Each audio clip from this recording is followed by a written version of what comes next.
சில தீர்க்க தரிசனங்கள் அங்கே ஓசியாவில் ஆண்டவர் சொல்றாரு நிறைவேறும் என்று சொல்லி. என்ன நிறைவேறும்னு சொன்னாரு, அது எப்படி நிறைவேறுச்சு இதுக்கு நடுவில் அப்படிங்கிறத வாசிங்க. ஓசியாவின் புஸ்தகம் 12ஆம் அதிகாரம் 1வது வசனத்தை வாசிங்க. ஓசியா 12:1 வாசிங்க. எப்ராயிம் காற்றை மேய்ந்து கொண்டல் காற்றை பின்தொடர்கிறான். அவன் நாள்தோறும் பொய்யையும் கேட்டையும் வர்த்திக்க பண்ணி அசீரியரோடே உடன்படிக்கை பண்ணுகிறான். எய்த்துக்கு எண்ணெய் கொண்டு போகப்படுகிறது. நல்லா கவனிங்க, இந்த ஒரு வசனத்தில் 3-4 தீர்க்க தரிசனங்கள் நிறைவேறிச்சு. குறிப்பிட்ட அந்த கொரோனா பீரியடில் மட்டும் 2020 22க்குள்ள இந்த வசனம் 12:1 நம் கண்களுக்கு முன்பாக நிறைவேறுச்சு. அதில் முதலாவது ஃபஸ்ட்டு 2 லைன் என்ன இருக்குன்னா, எப்ராயிம் காற்றை மேய்ந்து கொண்டற்காற்றை பின்தொடர்கிறான் அப்படின்னு இருக்கு.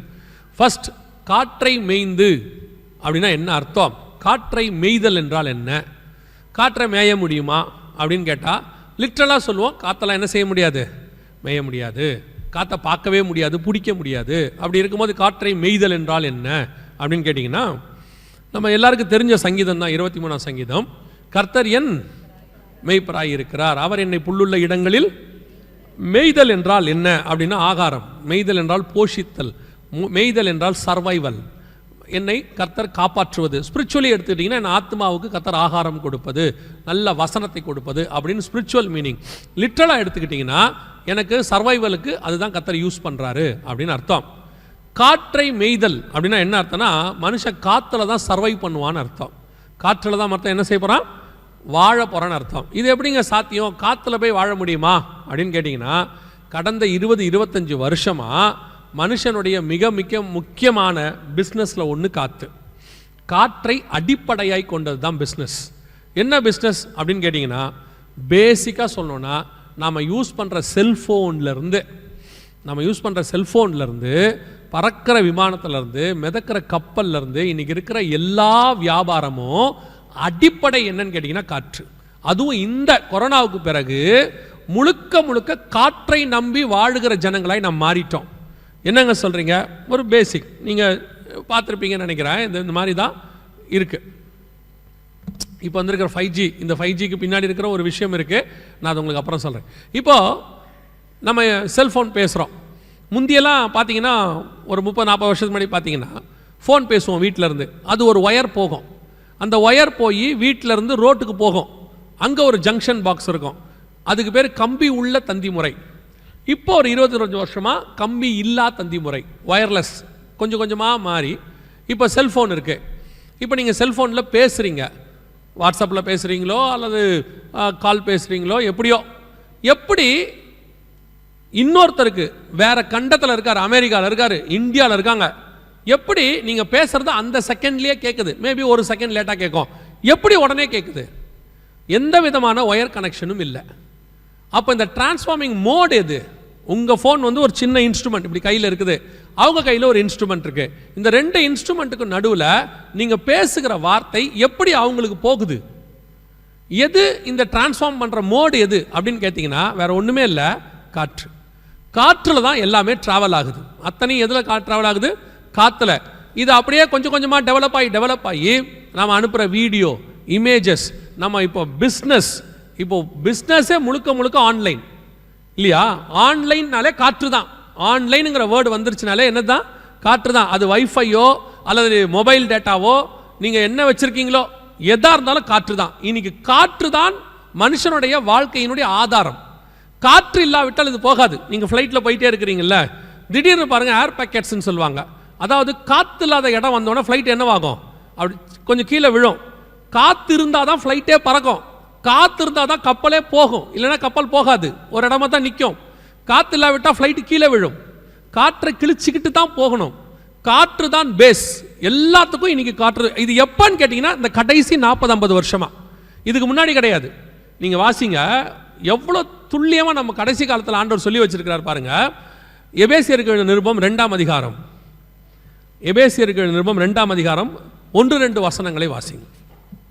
அக்கிரமங்களினாலும் பாவங்களினாலும் மரித்தவர்களாய் இருந்த உங்களை உயிர்ப்பித்தார். அவைகளில் நீங்கள் முற்காலத்திலே இவ்வுலக வழக்கத்திற்கேற்றபடியாகவும் கீழ்ப்படியாமையின் பிள்ளைகளிடத்தில் இப்பொழுது கிரியை செய்கிற ஆகாயத்து அதிகார பிரபுவாகிய அப்படியே இருங்க. யாராவது இங்கிலீஷ் பைபிள் வச்சிருக்கீங்களா கையில? Anybody have the English one, English version? வாசிங்க பார்ப்போம். 2:2 Ephesians 2:2.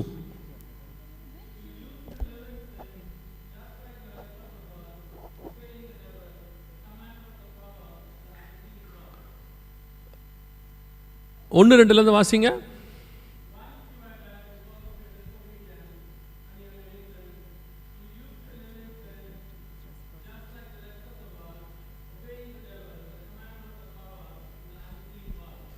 The prince of wind அல்லது அப்படின்னு ஒரு வார்த்தை இருக்கும் பாருங்க. கிங்டம் ஆஃப் ஏர் இருக்கா? வாசிங்க. பவர் ஆஃப் த 2:3 அது 2:2. The power of the air அதுதான் ஆகாயத்து அதிகார பிரபு அப்படின்னு இருக்குது. சில வெர்ஷன்ல விண்டுன்னு இருக்கும், சில வெர்ஷன்ல ஏர்னு இருக்கும். தமிழில் ஆகாயத்து அதிகார பிரபுன்னு இருக்கும்.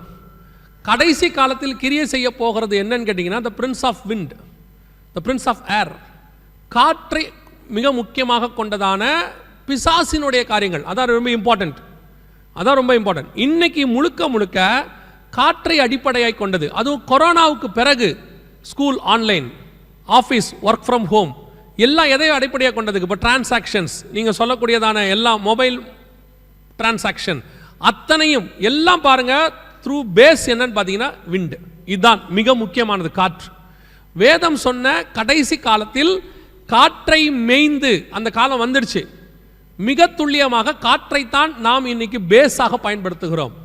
கடைசியில் ஆண்டவர் என்ன சொல்றார்? வருகையின் போது, வருகை எப்படி நடக்கும், ரகசிய வருகை எப்படி நடக்கும்லாம் சொல்றோம்ல. வருகை வரும்போது கர்த்தர் மிக முக்கியமான ஒரு காரியத்தை செய்கிறார்னு இருக்கு. 7ஆம் அதிகாரம் வெளிப்படுத்தின விசேஷம் 1-2 வசனத்தை வாசிங்க பார்ப்போம். வெளிப்படுத்தல் 7:1-2. பூமியின் 4 திசைகளிலும் 4 தூதர்கள் நின்று பூமியின் மேலாவது சமுத்திரத்தின் மேலாவது ஒரு மரத்தின் மேலாவது காற்று அடியாதபடி பூமியின் 4 காற்றுகளையும் பிடித்திருக்க கண்டேன். கரெக்டா பாருங்க, அதை பிடிச்ச உடனே கீழே எல்லாரோட நெத்தியிலையும் முத்திரை போடுவார். இப்போ நீங்க எல்லாருக்கும் அத்தனையும் காற்றை கொண்டுதான் முத்திரை போடுறாங்க.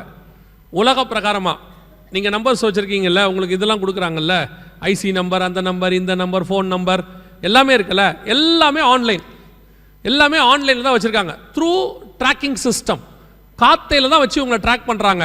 எங்கே போனாலும் CC camera, fully controlled by satellite, எல்லாமே த்ரூ காற்று தான். எல்லாமே காற்றை அடிப்படையை கொண்டது.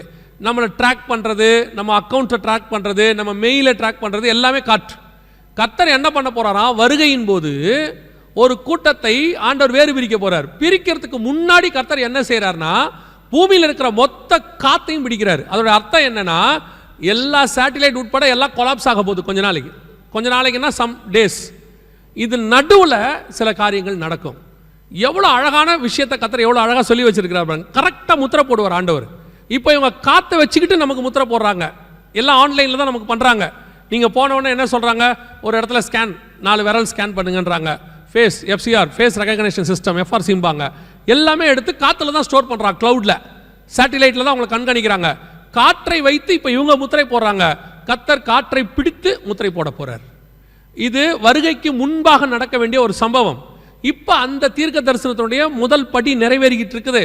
ஃபுல் அண்ட் ஃபுல்லு நீங்கள் இப்போ நமக்கு எல்லாமே ஆன்லைன் தான், ஈஸியாக இருக்கு. பசங்களுக்கு ஸ்கூல் போகிறத விட ஆன்லைன் ஈஸியாக இருக்கு. வீட்டில் சமைக்கிறத விட நமக்கு ஆன்லைனில் ஆர்டர் பண்ணுறது ஈஸியாக இருக்கு. பேங்க்குக்கு போகிறத விட ஃபோனில் டிரான்சாக்ட் பண்ணுறது ஈஸியாக இருக்கு. லெட்டர் உட்காந்து எழுதுறத விட இமெயில் அனுப்புறது ஈஸியாக இருக்கு. இல்லை நமக்கு எடுத்து ஃபோட்டோ எடுத்து அதை காப்பி போடுறத விட ஃபோனில் எடுத்து அதை பாஸ் பண்ணுறது ஈஸியாக இருக்குது, ஃபார்வர்ட் பண்ணுறது. எல்லாமே காற்று, எல்லாமே காற்று. இப்போ நம்ம அந்த 12:1 கிட்ட வந்துட்டோம். இப்போ இல்லை, ஒரு 20 வருஷமாக இது கொஞ்சம் கொஞ்சமாக நடக்குது. இது ஆரம்பித்த இடத்துலேருந்து சொல்லிக்கிட்டே வரோம். இப்போ நம்மளை பிடிக்க போகிறாங்கன்னு. அப்போ அது நம்ம பெருசாக தெரியல. இப்போ 100% கொரோனாவுக்கு அப்புறம் ஒரு ரிப்போர்ட் கொடுத்துருக்குறாங்க. பூமியில் உள்ள டிரான்சாக்ஷன்ஸ் 80 to 90% ஆன்லைனில் மாறிடுச்சு. 80 to 90%. இன்னும் ஒரு 10 to 20% மட்டும்தான் ஆஃப்லைன் டிரான்சாக்ஷன்ஸ் நடந்துட்டு இருக்குது. இன்னும் வருகிற காலத்தில் இப்போ ஆஸ்திரேலியா முழுக்க பேங்க்ஸ் ஃபுல்லாக ஆன்லைன் பேங்க்ஸாக மாற்றிட்டாங்க. கேஷ் டிரான்சாக்ஷனே கிடையாது. நீங்கள் பேங்க்குக்கு போய் பணம் போட்டு எடுக்கிறது ஏடிஎம் மிஷினே கிடையாது. முழுக்க முழுக்க ஆன்லைன் டிரான்சாக்ஷன்ஸ். இப்போவே நீங்கள் சென்னைக்கு வந்து பாருங்கள், ரோட்டில் ஒரு பழக்கடைக்காரர் கியூஆர் கோடோட உட்காந்துருக்கிறார். நீங்கள் போய் பாருங்கள், கீரை வாங்கினா கியூஆர் கோட். அவரே சொல்கிறாரு ஜிபேல அனுப்பிடுங்கன்றார். ஏன்னா இப்போ அவருக்கு அது ரொம்ப ஈஸியாக இருக்கு. 80 to 90% பெரிய பெரியதான ஆயில் டிரான்சாக்ஷன்லேருந்து ரோட்டில் பழம் விற்கிற வரைக்கும் கியூஆர் கோட் வந்துருச்சு. புரிஞ்சுக்கோங்க, இது வேற எங்கேயோ போயிட்டு இருக்குது. நமக்கு இந்த டெக்னாலஜின்னு மண்டையில் ஒன்றும் ஓடாது. நமக்கு டெக்னாலஜின்னு பெரிய சந்தோஷம். இன்னும் சொல்ல போனால் இந்த டெக்னாலஜியில் நம்மளை இணைச்சி காட்டி உலகம் நம்மளை என்ன சொல்லும், பின்தங்கி இருக்கோம். நீங்கள் என்ன இன்னும் உங்ககிட்ட ஜிபே இல்லையா அப்படின்னா நமக்கு என்னமோ உலகத்திலே ஒரு கேவலமான ஜந்து மாதிரி ஆயிட்டோம். நம்ம கொஞ்சம் இந்த டிரான்சாக்ஷன்லாம் தெரிஞ்சிக்காம ஆப்பெல்லாம் டவுன்லோட் பண்ணாமல் அப்படி நம்ம இருந்தோம்னா அவன் நம்மளை கேட்குறான், என்னது உங்ககிட்ட வாட்ஸ்அப் இல்லையா, வாட்ஸ்அப் இல்லையாங்கிறது உங்கள் வீடு இல்லாமல் நடுத்தரில் நிற்கிறீங்களான்ற மாதிரி ஆயிடுச்சு. இப்போ அவ்வளோ கேவலமான விஷயமா ஆயிடுச்சு. நம்மளை கேட்கும் போதே அப்படி தான் கேட்குறான், உங்ககிட்ட இந்த ஆப் இல்லையா. நம்ம சும்மா இருந்தாலும் அவர் சொல்லிட்டு போறாரு, நான் வேணா டவுன்லோட் பண்ணி கொடுத்துரு. அவன் நம்மளை மாட்டி விட்டு போறதுல அவருக்கு ஒரு ப்ளஸ் பாயிண்ட் இருக்கு. இப்போ யாருக்கு இந்த ஆளுங்க அதே மாதிரி சுவிசேஷம் சொல்லுவாங்களா பாருங்க. உங்ககிட்ட மொபைலில் பைபிள் ஆப் இல்லையா, டெய்லி ஒரு வசனம், அதை சொல்ல மாட்டாங்க, பைபிளை பற்றியே பேச மாட்டாங்க. ஆனால் இதெல்லாம் கரெக்டாக செய்வாங்க. காற்றை பின்தொடருகிற காலம் வந்துருச்சு. அதுவும் குறிப்பாக அந்த 2வது லைன் சொல்லுது, கொண்டற்காற்றை பின்தொடர்கிறான். கொண்டற்காற்றுனா இங்கிலீஷில் என்ன இருக்குன்னா the wind from the eastன்னு இருக்கும். அப்படி தானே இருக்குது 12:1 the wind from the east அப்படின்னு இருக்கும். கிழக்கிலிருந்து வீசக்கூடிய காத்தை பின்தொடர்கிறான். இப்போ இது நான் இதை இப்போ தியானித்த வரைக்கும் எனக்கு தெரிஞ்சதை சொல்கிறேன். இது எந்த அளவுக்கு பர்ஃபெக்ட்னு நீங்கள் எடுத்துக்க முடியாது. இது எனக்கு இதை படிக்கும் போது தோணுச்சு. என்ன அப்படின்னு கேட்டிங்கன்னா, இது வரைக்கும் நம்ம யூஸ் பண்ண எல்லாமே த டெக்னாலஜி ஃப்ரம் வெஸ்ட். இது ஒரு பெரிய லாங் சப்ஜெக்ட். தானியேல் சொல்லுவார் 7:2-3 பூமியின் 4 காற்றுகளும் பெரிய சமுத்திரத்தில் வீசியதுன்னு. இந்த 4 காற்றுகளை ஒரு காற்று வரும்போதும் ஒவ்வொரு சம்பவம் நடக்கும். இப்போ நம்ம யூஸ் பண்ண எல்லா டெக்னாலஜியுமே அப் டு 4G வரைக்கும் from west, 5G from east, Huawei நிறுவனத்தை சார்ந்தது ஃப்ரம் சைனா. அடுத்து 6G வருது ஃப்ரம் ஜப்பான், ரெண்டுமே ஃப்ரம் ஈஸ்ட். இப்போ இந்த அடிப்படையை தான் வேர்ல்டு ஃபாலோ பண்ணுது. 5G 6Gக்குள்ளே போயிட்டு இருக்குது. இதை வெஸ்ட் டேக் ஓவர் பண்ணணும்னு நினைக்குது டோட்டலாக. இப்போ இது எனக்கு நான் பார்த்த வரைக்கும் சொல்கிறேன், இதுதான் அதுன்னு சொல்கிறத 100% நான் சொல்லலை. But from eastern technology. ஏன்னா கடைசி காலத்தில் சூரியன் உதிக்கும் திசையிலிருந்து ராஜாக்கள் எழும்பி வருவார்கள்னு வெளிப்படுத்தல் 16, 12, 13 இருக்கு. சூரியன் உதிக்கும் திசை கிழக்கு, கிழக்கிலிருந்து எழும்பி வரணும். இங்கே வசனம் சொல்லுது கிழக்கிலிருந்து ஒரு காற்று வரும். தானியேல் 7:3 சொல்லுது 4 திசையிலிருந்து காற்று வரும். அதன் அடிப்படையை வச்சு சொல்கிறேன், த டெக்னாலஜி ஃப்ரம் ஈஸ்ட் இப்போ வேர்ல்டையே கவர் பண்ணுது. கடைசி காலத்தில் இப்போ சைனா உங்களுக்கு தெரியும், வேர்ல்டுடைய மொத்த மார்க்கெட்டும் யார் தான் எடுக்கிறா, சைனா வருது. இது மொத்தம் இல்லாமல் சைனீஸோடைய செயிலிங் ரூட் ஒன்று இருக்குது, ரோட் ரூட் ஒன்று இருக்குது, 2 போகிறான் சில்க் ரோடு ரூட்டுன்னு வேர்ல்டை கவர் பண்ணுறதுக்கு. அதோடு கூட இந்தியா, இது ரெண்டும் ஈஸ்ட். இதெல்லாம் நீங்கள் கால்குலேட் பண்ணி பார்த்தீங்கன்னா இன்னைக்கு கொண்டற்காற்று வீசுகிற காலம் வந்துடுச்சு. இப்போ கடைசி காலத்தினுடைய மிக முக்கியமானது மொத்தம் காற்றை அடிப்படையாய் கொண்டது. இது அதில் உள்ளதான ப்ரூஃப். இதில் நீங்கள் கொஞ்சம் கேர்ஃபுல்லாக இருக்கணும் அவசியம். என்னென்னா, எந்த ஒரு டெக்னாலஜியும் தேவைக்கு மட்டும் யூஸ் பண்ணிட்டு நம்ம வச்சுட்டோம்னா நல்லது தான், எதுவுமே கெட்டது கிடையாது. அது இன்டர்நெட்டாக இருக்கட்டும், வாட் எவர் இட் இஸ், தேவைக்கு யூஸ் பண்ணிட்டு தூரமாக வச்சுருங்க. ஒரு சிலர்லாம் பார்த்தீங்கன்னா இந்த டெக்னாலஜிக்குள்ளேயே இருக்காங்க, அப்படியே வாட்ஸ்அப்லேயே மூழ்கிடுறாங்க, ஃபேஸ்புக்குள்ளேயே தான் இருப்பாங்க, எப்பயா தான் வெளியே வருவாங்க. அதில் ஒரு பெருமையாக சொல்லுவாங்க, நீங்கள் எப்போவும் என்னை நெட்டில் பார்க்கலாம், ஆன்லைனில் பார்க்கலாம். நெட்டுனா வலைக்குள்ளே என்ன தான் இருக்கும், எந்த ஒரு வலையை வீசினாலும் வலைக்குள்ளே என்ன தான் இருக்கும், ஒரு இறை இருக்கும். மீனுக்கு வலை வீசினா மீன் இருக்கும், மானுக்கு வலை வீசினா மான் இருக்கும். எப்படியும் வலைக்குள்ளே என்ன இருக்கும். இப்போ நம்ம அத்தனை பேரும் நெட்டில் இருக்கோம், இன்டர்நெட்டில் இருக்கோம். அதை ஒரு பெருமையாகவும் சொல்கிறோம். நீங்கள் என்னை எப்போவுமே ஆன்லைனில் பார்க்கலாம், நீங்கள் எப்பவும் எனக்கு அனுப்பலாம், தேவைக்கு யூஸ் பண்ணுங்கள், வெளியே வந்துடுங்க. அதுவும் இந்த இப்போ இருக்கிற ஜென்ரேஷன் வாலிப பிள்ளைகள், பெரிய அந்த பசங்களுக்கு நான் சொல்கிறேன், இந்த இன்டர்நெட்டை நீங்கள் அடிக்ட் ஆகிட்டு இருக்கிறீங்க அப்படியே முழுக்க முழுக்க. அதாவது இது அப்பா அம்மா கிட்டேயும் தப்பு இருக்கு. சாப்பாடு ஊட்டணும்னா ஃபோனை கொடுத்து தானே ஊட்டுறீங்க. இல்லை நீங்கள் ஒரு பெருமையாக வேற ஒன்று விஷயம் சொல்லுவாங்க. என்ன தெரியுமா சொல்லுவாங்க? இல்லைன்னா அவன் பிள்ளை சாப்பிடவே மாட்டேங்கிறான். அதாவது நீங்கள் உங்கள் பிள்ளைகிட்ட ஃபெயில் ஆகிட்டீங்கன்னு அர்த்தம். உங்களால் வீடியோ இல்லாமல் உங்கள் பிள்ளையை சாப்பிட வைக்க முடியலன்னா யூ ஆர் ஃபெயிலியர்ஸ். உங்கள் பிள்ளை உங்கள் பேச்சை கேட்க மாட்டேங்குது. இப்போ அந்த பிள்ளைகள் அதில் அடிக்ட் ஆகி ஒரு இடத்துல இப்போ எங்கே இருக்குன்னு கேட்டிங்கன்னா, டெக்னாலஜி உங்கள் பிள்ளைய சாப்பிட்டுக்கிட்டு இருக்கு, ஃபுல்லாக சாப்பிடுது. உங்களுக்கு அது தெரியல. அவன் என்ன வெப்சைட் போகிறான் உங்களுக்கு தெரியல. எத்தனை வெப்சைட் சாட்டானிக் வெப்சைட்ஸ் இருக்குது தெரியுமா உங்களுக்கு? எத்தனை வெப்சைட் உங்கள் பிள்ளைகளை உள்ளுக்குள்ளே இழுத்து வச்சிருக்குன்னு தெரியுமா? நிறைய பெற்றோருக்கு பாதிப்பு வருகிற வரைக்கும் பிள்ளைக்கு என்ன நடந்துச்சுன்னு தெரிய மாட்டேங்குது. அவங்க ஏதோ ஃபோனை வச்சிருக்காங்கன்னு நினைக்கிறீங்க. 1 மணி நேரம் 2 மணி நேரம் ஒரு இடத்துல உட்காந்து ஃபோன் பார்க்க முடியுதுன்னா அடிக்ட் ஆனால் மட்டும்தான் முடியும், இல்லைன்னா முடியாது. நீங்கள் போய் பாருங்கள், சினிமா போகும்போது ஒரு காலத்தில் என்ன பண்ணுவான்னா தேட்டரை போட்டு ஃபுல்லாக க்ளோஸ் பண்ணி இருட்டாக்கி அப்படியே உட்கார வைப்பான். அதில் கூட 1.5 மணி நேரத்துக்கு மேலே உட்கார முடியாது, இன்டர்வல் விட்டுருவான். அதுலேயும் 1.5 மணி நேரம் மொத்தமாக உட்கார முடியாது, நம்ம நெளிவோம். ஆனால் பிள்ளைய பாருங்க 2 மணி நேரம் ஃபோனை வச்சுட்டு அப்படியே உட்காந்துருக்கு. நீங்கள் கூப்பிட்றது கேட்க மாட்டேங்குது, சாப்பிட வர மாட்டேங்குது, எதுவுமே அப்பனா ஏதோ ஒன்று இழுக்குது உள்ளேருந்து. புரிஞ்சுக்கணும். ஐயோ என் பிள்ளை ரொம்ப சாஃப்ட்டு, அவன் ரூமை விட்டு வெளியவே வரமாட்டான். தப்பு நடக்குது. பிள்ளைனா ரூமை விட்டு வெளியே வரணும், விளையாடணும். ஏதோ தப்பு நடக்குது, உங்களுக்கு தெரிய மாட்டேங்குது. அப்புறம் போய் பார்த்தா கண்ட வெப்சைட்டை படித்து அவங்க சொல்லக்கூடியதுக்கெல்லாம் இது ஓகே கொடுத்து, இந்த டேர்ம்ஸ் அண்ட் கண்டிஷன்ஸ்க்கு நம்ம படிக்காமே ஓகே கொடுப்போம்ல எல்லாத்துக்கும். இந்த ஆப் டவுன்லோட் பண்ணும்போது அவன் என்ன கேட்குறானே தெரியாது. ஓகே, உங்கள் ஃபோனில் இருக்கிற எல்லாத்தையும் நான் எடுத்துப்பேன். ஓகே, உங்களுடைய மெயில் கான்டாக்ட் எல்லாம் நான் எடுத்துப்பேன். அப்புறம் உனக்கு வரக்கூடிய பாஸ்வேர்டு எல்லாத்தையும் நான் எடுத்துப்பேன். அதில் வேற அவன் கேட்குறான், உன் பாஸ்வேர்டை ஃபோனில் சேவ் பண்ணிக்கிட்டு ஆட்டோமேட்டிக்காக. நம்ம எந்த டேர்ம்ஸ் அண்ட் கண்டிஷன்ஸையும் படிக்கிறது இல்லைல்ல. நம்மளை பொறுத்த வரைக்கும் எல்லாமே ஈஸியாக இருக்கணும், அது எக்கேடு கட்டாலும் கவலை இல்லைல்ல. நம்மளை விட நம்ம பிள்ளை இன்னும் மோசமாக இருக்கு. ரீசன்ட் டேஸில் பல பிள்ளைகள் சில விதமான பிசாசுகிட்ட மாட்டியிருக்கு. அன்வான்ட் வெப்சைட்ஸை படிச்சு, நான் சொல்றது பான் வெப்சைட்ஸ் கிடையாது. உடனே நீங்க என் பிள்ளை அதெல்லாம் பார்க்காது, தேவ பிள்ளை, உங்க பிள்ளைய நான் அப்படி சொல்லல. நூதனமான காரியத்தை படிக்க போகுது, புதுசா கிரீக்ல இருக்க சாட்டானிக் பெயர் நீங்க பாருங்க. அவன் உட்காந்து கிரீக்ல இருக்கிற சாத்தான் பேரை சொல்றான், ஸ்பெயின்ல இருக்கிற சாத்தான் பேரை சொல்றான், 3ஆம் நூற்றாண்டுல இருக்க சாத்தான் பேரை சொல்றான், இயேசுநாதர் பேரை சொல்ல மாட்டான். அவனுக்கு இப்போ அதெல்லாம் தெரியுது. கேட்டா அது கார்ட்டூன்லையோ மூவிஸ்லையோ அதை பற்றிலாம் கொடுக்குறாங்க. இப்போ உங்கள் பையனுடைய பிரச்சனை, உங்கள் பொண்ணோட பிரச்சனை என்னன்னா, ஸ்கூலில் இந்த கேரக்டர்ஸ் பற்றி தெரியாட்டி அவங்கள அங்கே தப்பாக நினைக்கிறாங்க. உனக்கு இதெல்லாம் தெரியாதா, இதெல்லாம் நீ பார்த்தது இல்லையானா இவனுக்கு இப்போ ஒரு மாதிரி இன்ஃபீரியாரிட்டி காம்ப்ளெக்ஸ் வருது. ஸோ இவன் வந்து வீட்டில் உட்காந்து இதெல்லாம் பார்க்குறான். அவங்க என்ன பார்க்குறாங்கன்றதை ரொம்ப கேர்ஃபுல்லாக பாருங்க பெற்றோர். அவங்க பார்க்குறத நீங்களும் பாருங்க.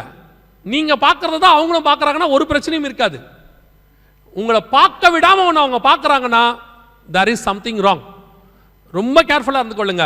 வாலிபர்களுக்கு சொல்கிறேன், வாலிப பிள்ளைகளுக்கு 13 வயசுலேருந்தே சொல்கிறேன். இப்போல்லாம் நீங்கள் சண்டே கிளாஸ்காரங்க தான் ரொம்ப வீக்காக இருக்கீங்க. இன்னும் நோவா கதையே சொல்லிக்கிட்டு இருக்கிறீங்க. ஏன் நோவா கதையை சொல்கிறீங்க? 13 வயசு தான் ஆகுது, அவங்களுக்கு ஒன்றும் தெரியாது, அவங்களுக்கு எல்லாம் தெரியும். அவன் 11 வயசுல எலான் மாஸ்கை பற்றி பேசுகிறான், 10 வயசுல ஏஐ டெக்னாலஜி பற்றி பேசிக்கிட்டு இருக்கிறான், துபாயில் இருக்கிற டெக்னாலஜியை 9 வயசு பையன் பேசுகிறான். அவனுக்கு இன்னைக்கு நீங்கள் இன்னும் நோவா கதையே சொல்லிக்கிட்டு இருக்கிறீங்க. நோவா கதை வேணான்னு சொல்லலை, கொஞ்சம் மாடர்னைஸ் ஆகுங்க, நீங்களும் வாங்க, அப்டேட் பண்ணுங்க பிள்ளைகளுக்கு. உட்காந்து நீங்கள் சொல்கிற நோவா கதையை கேட்கறதுக்கு அவனுக்கு பிடிக்கல. இன்னைக்கு உள்ள பிரச்சனையை சொல்லி கொடுங்க. சபை அப்டேட் ஆகணும். அதாவது நீங்கள் அப்படியே டெக்னாலஜியில் வளருதுன்னா என்னன்னு கேட்டிங்கன்னா, ஏசி போடுறது மைக் போடுறது மட்டும் இல்லை, நீங்களும் ஆகணும் அப்டேட்டு. இன்னைக்கு அதான் நடக்குது. பிள்ளைகள் ரொம்ப கேர்ஃபுல்லாக இருங்க. உங்களுடைய ஒரு வீடியோ போதும் உங்களை அருவருப்பாக காட்டுவதற்கு. உங்கள் ஒரு வீடியோ போதும் ஆன்லைனில். நீங்கள் நிறைய பேர் சொல்கிறாங்க அதெல்லாம் ஒன்றும் எங்களை செய்யாது. அது நடந்து நீங்கள் வேதனைப்பட்டு அதுக்கப்புறம் ஒரு ஆக்ஷன் எடுத்து அதை ரிமூவ் பண்ணுறதை விட அப்படி ஒன்று நடக்காமல் இருப்பது நல்லது. நீங்கள் போய் சைபர்ஸ் இதுக்கு போய் யாரையோ பிடிச்சி அதை போய் டவுன்லோட், அதுக்குள்ளே ஒரு 1000 பேர் பார்த்துட்டு நமக்கு ஃபோன் பண்ணிடுவான், என்ன ஒரு வீடியோ வந்திருக்கு அப்படின்பா. அதுக்கு நான் என்ன சொல்கிறேன், அப்படி ஒரு காரியத்தை செய்யாதீங்க.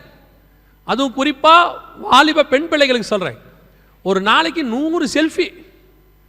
ஏன் எடுக்கிறோம் எதுக்கு எடுக்கிறோன்னே தெரில.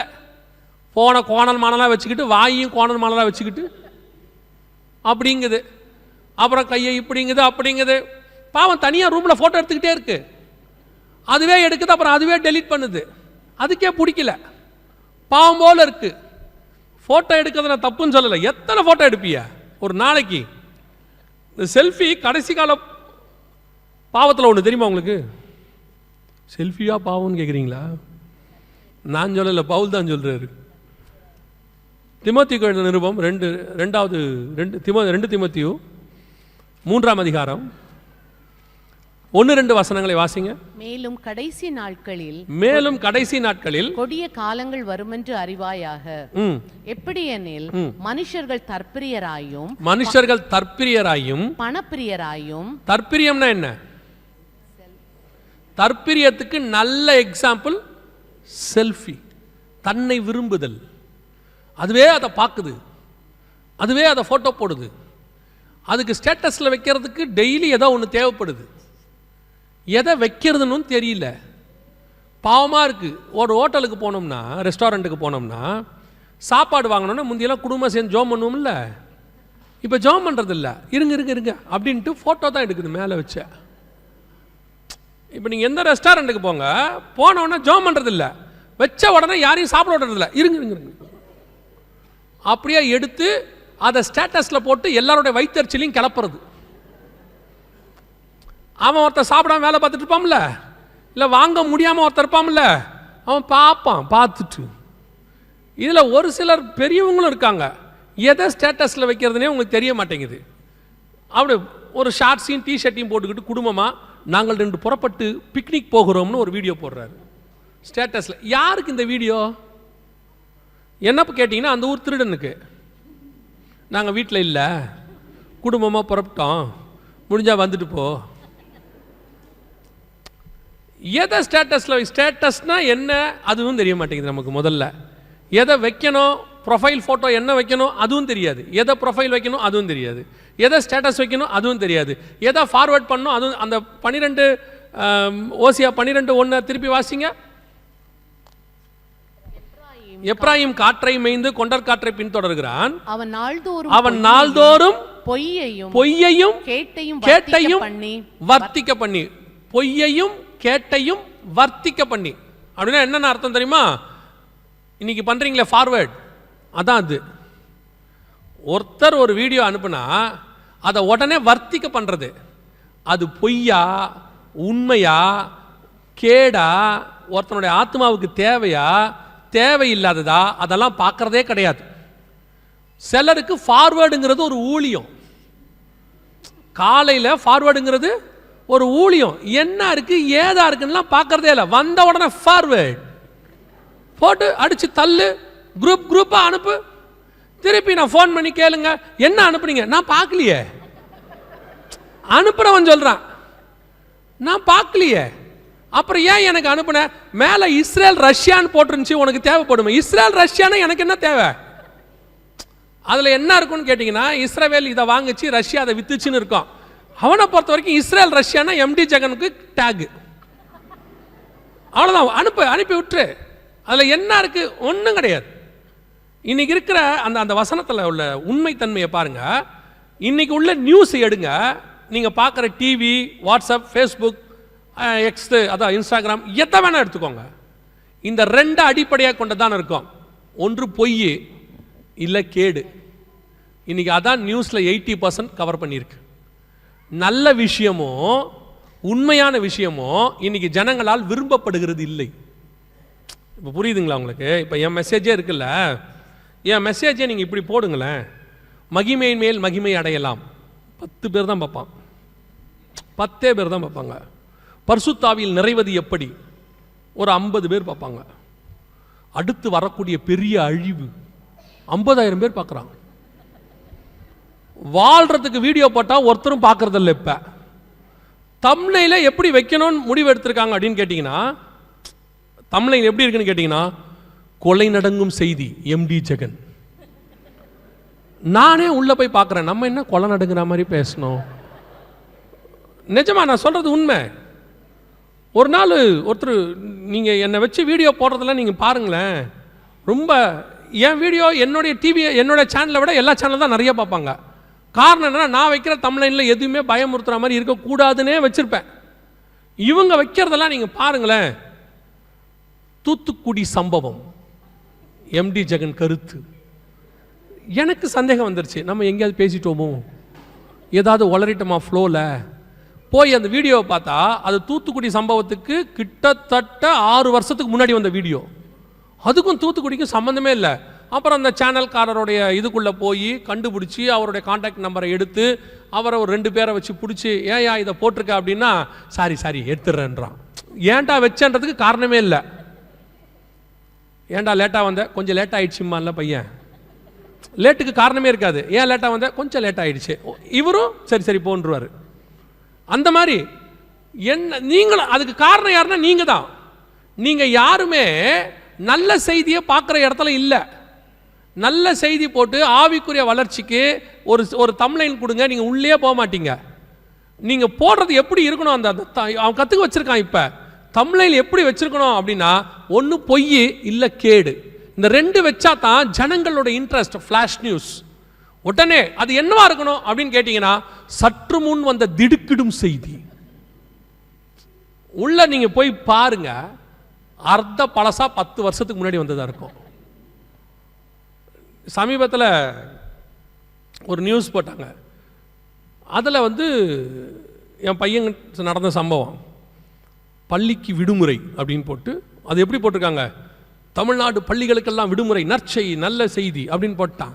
என் பையன் அதை தலைப்பை மட்டும் பார்த்துட்டு சொன்னான், அப்பா நாளைக்கு ஸ்கூல் லீவா அப்படின்னா. நான் சொன்னேன், உள்ளே போய் பாருன்னு. உடனே அவன் சொன்னான், இல்லை அப்லோட் பண்ணி 45 நிமிஷம் தான் ஆகுது அப்படின்னா. நான் சொன்னேன், உள்ளே போய் பாருன்னு. ஏன்னா எனக்கு எக்ஸ்பீரியன்ஸ் ரொம்ப ஜாஸ்தி. உள்ளே போனால் அது போன வருஷத்து செய்தி. அதை இப்போ ரீ அப்லோட் பண்ணுறதான். பழைய நியூஸே என்ன பண்ணுறாங்க, ரீ அப்லோட். எதை பண்ணுறான், திடுக்கிடும் செய்தி. ஒன்று கேடு இல்லை பொய். தயவு செய்து சொல்கிற விசுவாசிகளுக்கு, அவன் பண்ண உலகத்தான் பண்ணுறான், பண்ணிட்டு போட்டான். நீங்கள் இந்த மாதிரி விஷயத்தை ஃபார்வர்ட் பண்ணுறதை நிறுத்துங்க. முதல்ல ஊழியக்காரங்களை பற்றியோ விசுவாசியை பற்றியோ அன்வான்ட் செய்தி வந்துச்சுன்னா உங்களுக்கு ஒன்றும் உண்மை தெரியாது. உங்களுக்கு யூடியூப்பில் வர்றது எல்லாம் உண்மை. வாட்ஸ்அப்பில் விடுறது, இந்த கொரோனா நேரத்தில் வாட்ஸ்அப்பில் பார்த்தீங்கன்னா எல்லாருமே டாக்டர் ஆகிட்டாங்க. பார்த்தீங்களா, வாட்ஸ்அப்பில் நமக்கு ஒரு 10,000 டாக்டர்ஸ் இருந்தாங்க.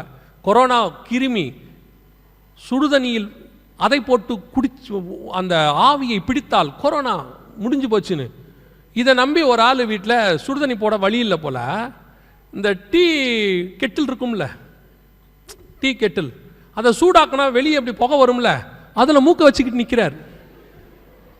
எந்த அளவுக்கு வாட்ஸ்அப் அவரை மாற்றி வச்சிருக்கு பாருங்க. இதுதான் நம்ம. அந்த மாதிரி நீங்கள் வாட்ஸ்அப்பில் எது வந்தாலும் உண்மைன்னு உடனே ஃபார்வர்ட் பண்ணுறதை தயவு செய்து ஸ்டாப் பண்ணிடுங்க. ஒன்று, அந்த செய்தியோட உண்மைத்தன்மையை பாருங்கள். 2வது, அது இன்னொருத்தருக்கு பிரோஜனமானு பாருங்கள். பிரோஜனம் இல்லாத செய்திகளை ஃபார்வர்ட் பண்ணாதீங்க. எதுக்கு அதை ஃபார்வர்ட் பண்ண வரீங்க? ஒரு விஷயத்தை மட்டும் நன்றாக புரிஞ்சுக்கொள்ளுங்க. உலகத்திலே ஒரு செய்தியை முதல்ல ஒருத்தன் ஃபார்வர்ட் பண்ணான். சரியா? எங்கே ஃபார்வர்ட் பண்ணா? நோவாவுடைய டென்ட்லேருந்து ஃபார்வர்ட் பண்ணான். போய் அப்பாவை பார்த்துட்டு அந்த மெசேஜை 2 பேருக்கு அவன் ஃபார்வர்ட் பண்ணான். அப்பா இந்த மாதிரி இருக்கிறாரு அப்படின்னு ஃபார்வர்ட் பண்ணான். அந்த 2 பேரும் தொடர்ந்து ஃபார்வர்ட் பண்ணாமல் என்ன பண்ணிட்டாங்க, அந்த மெசேஜை அங்கேயே ட்ராப் பண்ணிட்டாங்க. போய் அப்பாவுடைய நிறுவனத்தை மூடிட்டாங்க. முடிவு என்னவா இருந்துச்சுன்னா, அந்த மெசேஜை ஃபார்வர்ட் பண்ணவனுடைய சந்ததியே நாசமாக போச்சு. அந்த மெசேஜை ஃபார்வர்ட் பண்ண சந்ததி நாசமாக போச்சு. அதை ஒன்றும் இல்லாமல் அப்படியே மூடி போட்டான்ல, அந்த 2 பேரும் ஆசீர்வதிக்கப்பட்டார்கள். இன்றைக்கி அதே ஃபார்வர்ட் மெசேஜ் தான் வேறு ரூபமாக இருக்குது, அவ்வளோதான்.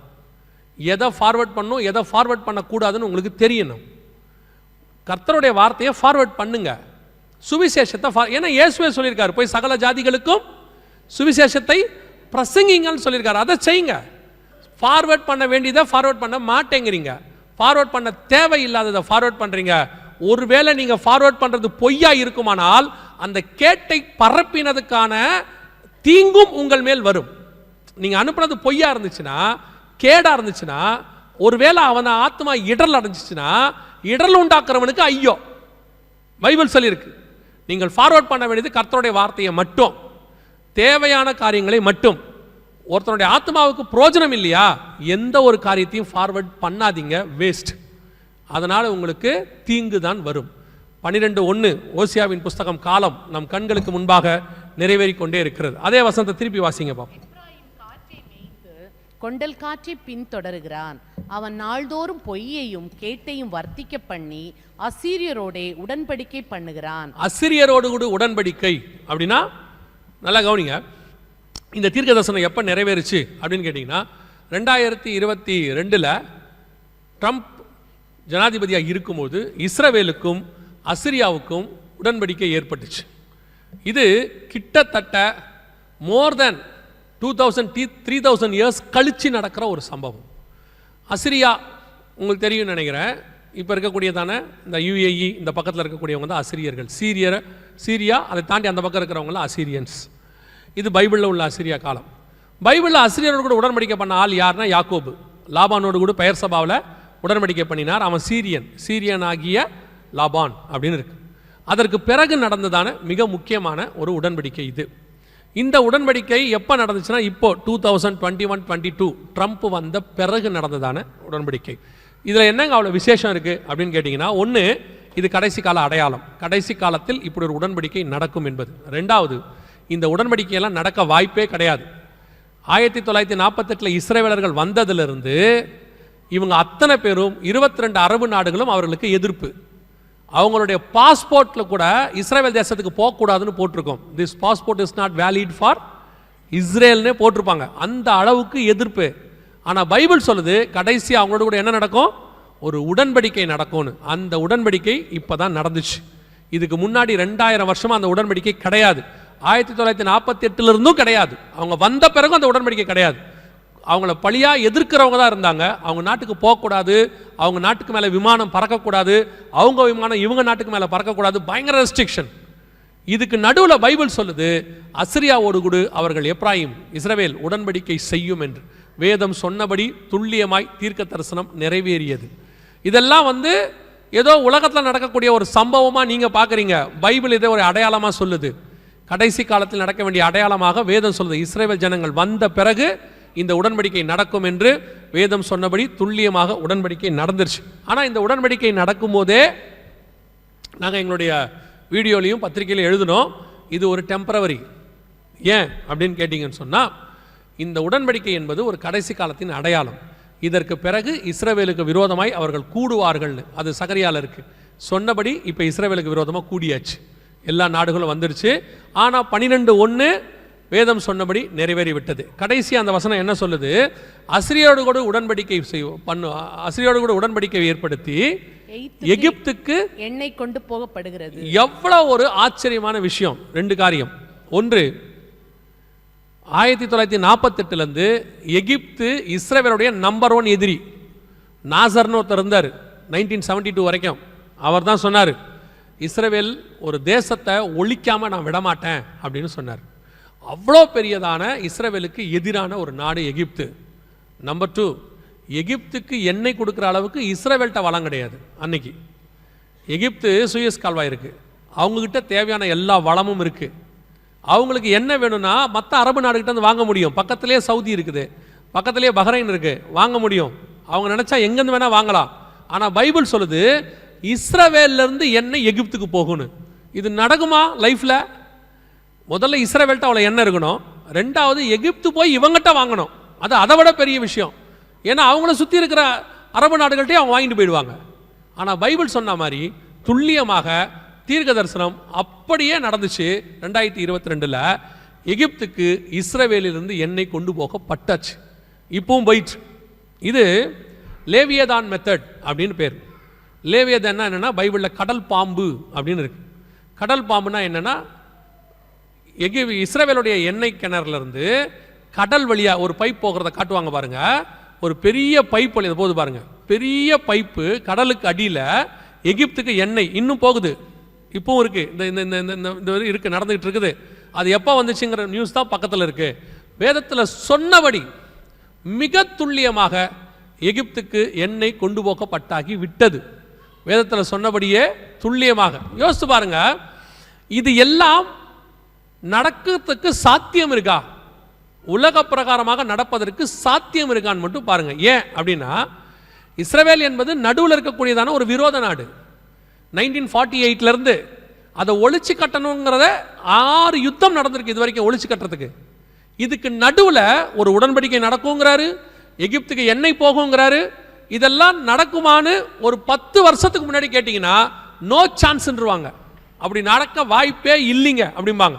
ஆனால் ஒன்று மட்டும் நிச்சயம், அவர் சொல்ல ஆகும், அவர் கட்டளை இட நிற்கும். அவர் ஒரு தீர்க்க தரிசனம் சொன்னார்னா அது நடக்கிறதுக்கு வாய்ப்பே இருக்காது, ஆனால் நடக்கும், அது நிறைவேறும். எப்படின்லாம் கேட்கக்கூடாது. பல நேரத்தில் ஆண்டவர் உங்களுக்கு வாக்கு பண்ணியிருப்பார், சில விஷயங்களை சொல்லியிருப்பார். அவர் சொன்னதுக்கும் இப்போ நடக்கிறதுக்கும் எந்த சம்மந்தமும் இருக்காது. திடீர்னு யோசேப்பு கிட்ட சொல்லிட்டார், 11 சகோதரரும் உன்னை வணங்குவார்கள். மறுநாள் காலையில் அவன் தான் அடித்தான். யார் வணங்குவாங்க? செம்மாடி அடிச்சிட்டான், அடித்து குழியில் போட்டான், 10ஆவதுக்கு வித்துட்டான், இஸ்மவேல்கிட்ட வித்துட்டான், எகிப்துக்கு போயாச்சு. இப்போ யோசேப்புக்கு என்ன தோணணும்? இந்த வாக்கு தத்துவம் சொல்லாமல் இருந்தால் கூட நல்லா இருந்திருக்கும். ஏன்னா இவர் சொன்னதை தான் போய் சொன்னார் அங்கே. ஆனால் ஒன்று மட்டும் உண்மை, எனக்கு மாற்றி நடக்கும், எதிராக நடக்கும். யார் என்ன நேசிப்பாங்க இல்லை யார் என்ன சேவிப்பாங்கன்னு சொன்னாங்களோ அவங்களே எனக்கு எதிராக மாறுவாங்க. எது எனக்கு கர்த்தர் கிடைக்கும்னாரோ அது கிடைக்காத இடத்துக்கு போயிடும். எல்லாமே ஆப்போசிட்டாக இருக்கும். நான் விசுவாசிக்க வேண்டியது சூழ்நிலையை அல்ல, நான் விசுவாசிக்க வேண்டியது கர்த்தருடைய வார்த்தையை. ஏன்னா சூழ்நிலை மாறும், வார்த்தை மாறவே மாறாது. அது சொன்னது கர்த்தர், சொல்லியும் செய்யாதிருப்பாரோ வசனத்தும் நிறைவேற்றாதிருப்பாரோ. அவர் சொன்னால் அது நடக்கும், அவ்வளோதான். எப்போ நடக்கும், ஏன் நடக்கும்லாம் கேட்கவே கேட்காதீங்க, நடக்கும். ஒரு நாள் வந்தது, அத்தனை பேரும் இவன் இருக்கிற இடத்துக்கு வந்து வணங்கினாங்க. அவன் நினச்சான் நம்ம இருக்கிற இடத்துல அவங்க வணங்குவாங்கன்னு, கர்த்தர் அப்படியே மாற்றிட்டாரு. அவன் இருக்கிற இடத்துக்கு எல்லாரையும் வந்து வணங்க வச்சாரு. அந்த தேவன் இன்னைக்கும் நமக்கு சொன்னதை செய்ய வல்லமை உள்ளவராக இருக்கிறார். அது என்ன வாக்கு தத்தமோ, அது எப்படி சொல்லியிருப்பாரோ, அது வாக்கு தத்தம் பண்ணுறது உங்களுக்கும் கர்த்தருக்கும் உள்ளது. சொல்லிட்டாரா, நாம் எதையும் பார்க்கக்கூடாது, வார்த்தையை மட்டும் பிடிச்சிக்கணும். ஆபிரகாம் விசுவாசித்தான், விசுவாசிப்பதற்கு ஏது இல்லாத போது விசுவாசித்தான், அப்படிதான் பைபிள் சொல்லுது. அதே தேவன் இன்னைக்கும். யோசித்து பாருங்க, யாராவது நினைப்பாங்களா எகிப்துக்கு இஸ்ரேலேருந்து என்ன போகும்னு? கர்த்தர் சொன்னால் நம்ம காலத்தில் டெக்னாலஜி வளர்ந்துருச்சு, ஐநா சபை இருக்குது, எகிப்து இஸ்ரேல் அப்படி இருக்குது இப்படி இருக்குது, இதெல்லாம் நடக்காதுங்க அப்படின்னு சொல்லுவாங்க. எல்லாத்தையும் ஒரு நாள் ராத்திரியில் மாற்றி மறுநாள் கொண்டு போவதற்கு கர்த்தர் வல்லமை உள்ளவராக இருக்கிறார். அல்லேலூயா. 12:1 கர்த்தர் சொன்னபடி துல்லியமாய் நிறைவேறி விட்டது. இதுவரைக்கும் இந்த டைம் லைனில் கர்த்தர் சொன்ன நடந்த காரியங்கள். இன்னும் 2 காரியம் இருக்குது, அதை நான் சொல்லிட்டு முடிக்க விரும்புகிறேன். நடக்க போகிற காரியங்கள், ஏன்னா அடுத்த டைம் லைனில் இது வருது. வாசிங்க, யோவேல் புஸ்தகம் 6வது வசனத்தை வாசிங்க. விழித்து அழுங்கள், திராட்சரசம் குடி. இல்ல 5வது வசனம் வாசிங்க. வெறியரே விழித்து. 5 வாசிக்கிறீங்க? 6 வாசிங்க. எண்ணி முடியாத ஒரு பலத்த ஜாதி, எண்ணி முடியாத ஒரு பலத்த ஜாதி என் தேசத்தின் மேல் வருகிறது, என் தேசத்தின் மேல் வருகிறது. அதன் பற்கள் சிங்கத்தின் பற்கள், சிங்கத்தின் பற்கள், துஷ்ட சிங்கத்தின் கடைவாய் பற்கள், துஷ்ட சிங்கத்தின் கடவாய் பற்கள் அதற்கு உண்டு. இப்போ இஸ்ரவேலுக்கு விரோதமாய் எழும்பி வரப்போகிற ஒரு பெரிய ஜனம், ஒரு பெரிய கூட்டம் எழும்பி வரப்போகிறது. அதன் பற்கள் சிங்கத்தின் பற்கள், அதன் கடவாய் பற்கள் துஷ்ட சிங்கத்தின் பற்கள் அப்படின்னு இருக்கு.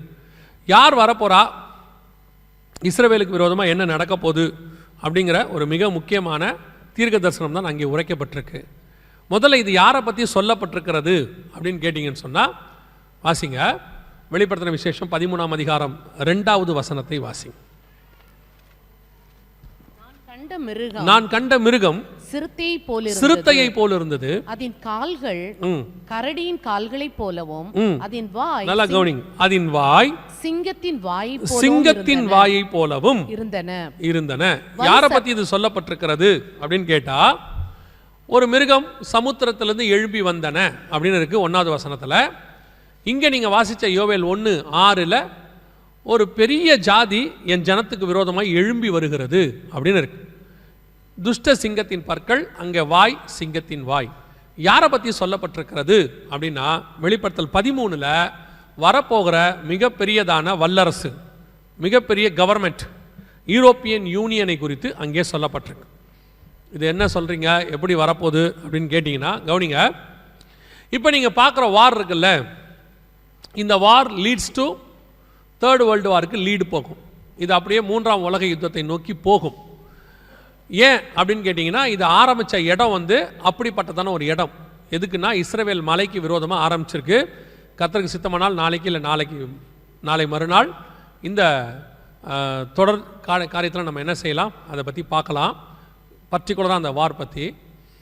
ஸோ இந்த வார் இப்போ நீங்கள் பார்த்துட்டு இருக்கிற வார் லீட்ஸ் டு தேர்ட் வேர்ல்டு வாராக இருக்கும். அதுக்கு முன்னாடி மிக முக்கியமாக 2 சம்பவம் நடக்கும். ஏற்கனவே நாங்கள் அந்த வீடியோவில் சொல்லியிருக்கிறோம், ஒருவேளை கேட்டிருப்பீங்க.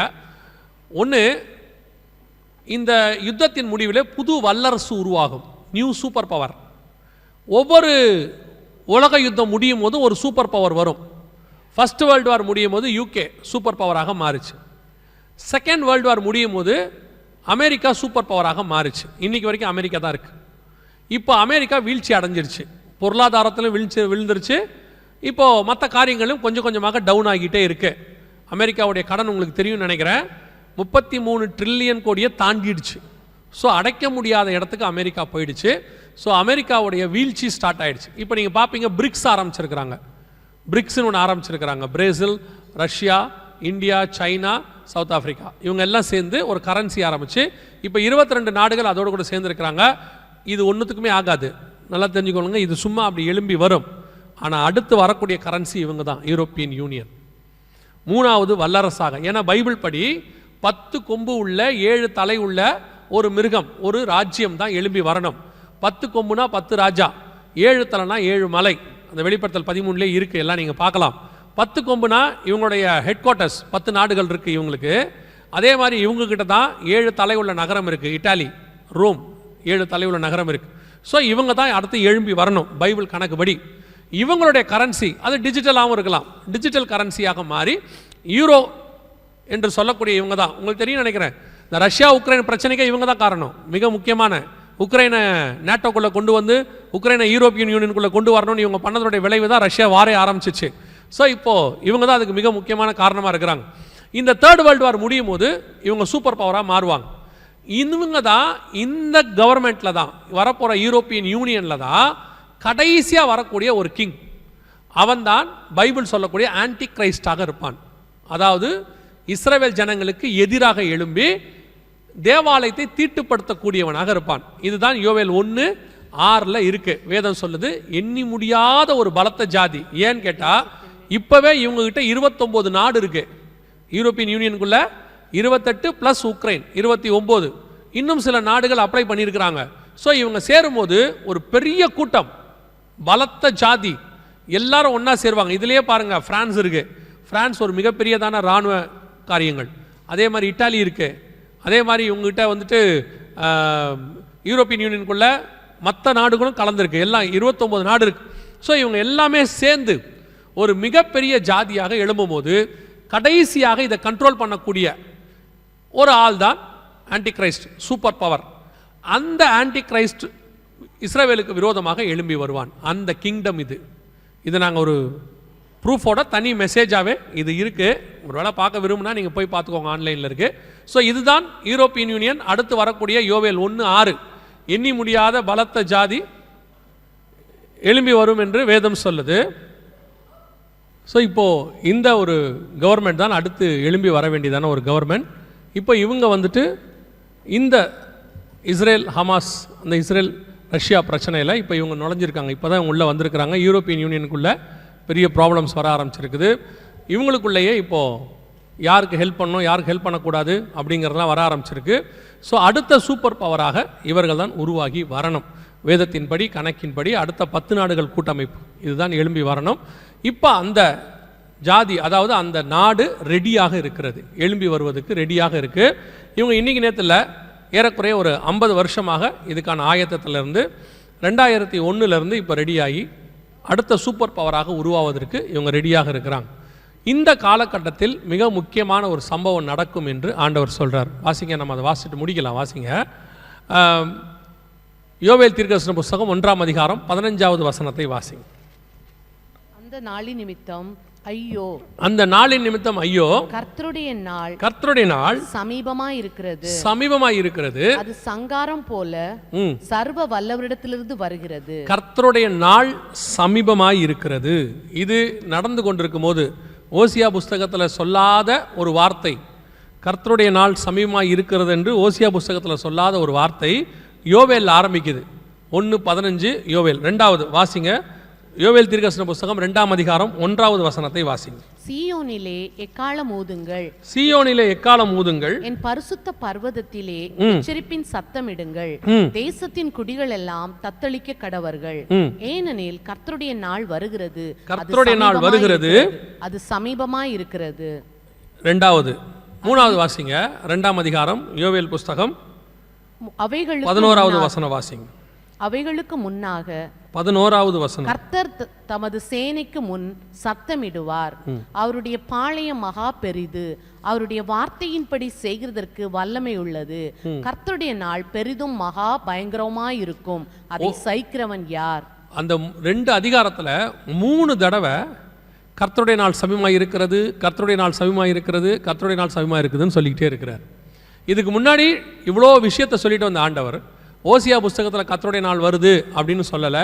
இந்த சம்பவங்கள் எல்லாம் சொல்லிட்டு வரும்போது யோவேல்ல ஆரம்பிக்கிறாரு. ஆரம்பிக்கும் போதே எப்படி ஆரம்பிக்கிறாரு? கர்த்தருடைய நாள் சமீபமாய் இருக்கிறது. சரி, இந்த கர்த்தருடைய நாள் அப்படிங்கிறது என்ன?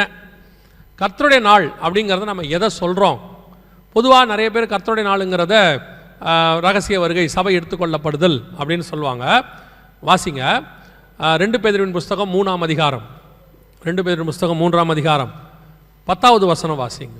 கர்த்தருடைய நாள் இரவிலே திருடன் வருகிற விதமாய் வரும், இரவிலே திருடன் வருகிற விதமாய் வரும், அப்பொழுது வானங்கள் மடமட என்று அகன்று போம், பூதங்கள் வெந்து உருகி போம், பூமியும் அதில் உள்ள கிரியைகளும் எரிந்து அழிந்து போம். அப்ப அந்த கர்த்தருடைய நாள் என்பது இதை வாசிக்கும் போது இரவிலே திருடன் வருகிற விதமாய் வரும் அப்படின்றோடனே நம்ம எல்லாரும் என்ன டிசைட் பண்றோம்னா, இது ரகசிய வருகை, சபை எடுத்துக்கொள்ளப்படுறதை பற்றி அங்கே சொல்லப்பட்டிருக்கிறது அப்படின்னு சொல்லி நம்ம நினச்சிக்கிறோம்.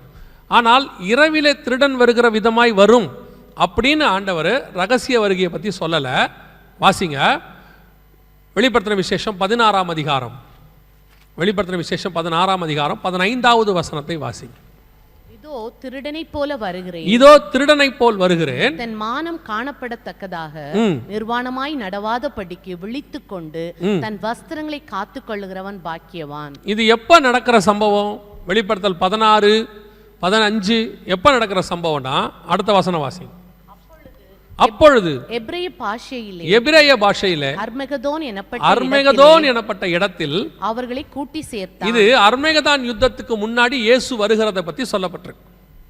அர்மெகதான் யுத்தத்தில் இயேசு வருகிறதுக்கு முன்னாடி நடக்கிற சம்பவம் தான் கர்த்தருடைய நாள் அப்படின்னு இருக்கு. அப்பதான் வானங்கள் மடமடவென்று அகன்று போம், பூதங்கள் வெந்து உருகி போம். ஏன்னா அந்த யுத்தத்தின் முடிவில் பூமி அக்கினிக்கு இரையாக்கப்பட்டு இயேசு கிறிஸ்துவின் 1000 வருஷ அரசாட்சி நடக்கும். அதாவது நோவா ஜலப்பிரளயத்துக்கு பிறகு இதே பூமியில் பலுகி பெருகின மாதிரி பூமியானது எரிக்கப்பட்டு மீண்டும் இதே பூமியில் இயேசு கிறிஸ்துவின் அரசாட்சி நடக்கும்.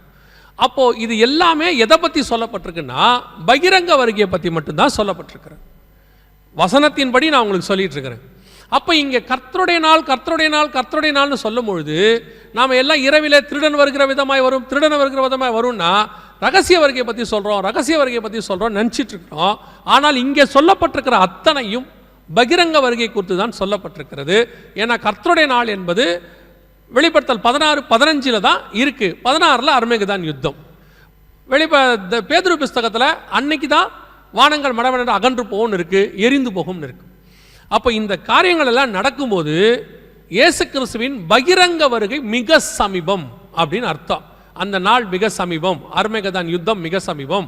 அதை ஒட்டி ஒரு நியாய தீர்ப்பு, அதற்கு பிறகு வரக்கூடியதான 1000 வருஷ அரசாட்சி எல்லாம் சமீபமாக இருக்கிறது என்று அர்த்தம். சரி, இவ்வளவு நடக்குது, நாம விசுவாசிக்கிறது என்ன, எதிர்பார்த்து காத்திருக்கிறது என்ன? இதெல்லாம் விசுவாசிக்கிறோம். எதுக்கு காத்திருக்கிறோம்னா, பகிரங்க வருகைக்கு காத்தில்ல, அதுக்கு 7 வருஷத்துக்கு முன்னாடி வரக்கூடிய சபை எடுத்துக்கொள்ளப்படுதலுக்கு காத்திருக்கிறோம். அதை தான் பைபிள் சொல்லுது. நாம் அதற்காக காத்திருக்கிற ஜனங்கள். நாம பகிரங்க வருகை உபத்திரவ காலத்துக்குள்ள போய் தான் இதுக்கு வரணுமா அப்படின்னா நாம் அதற்கு காத்திருக்கிற ஜனங்கள் அல்ல.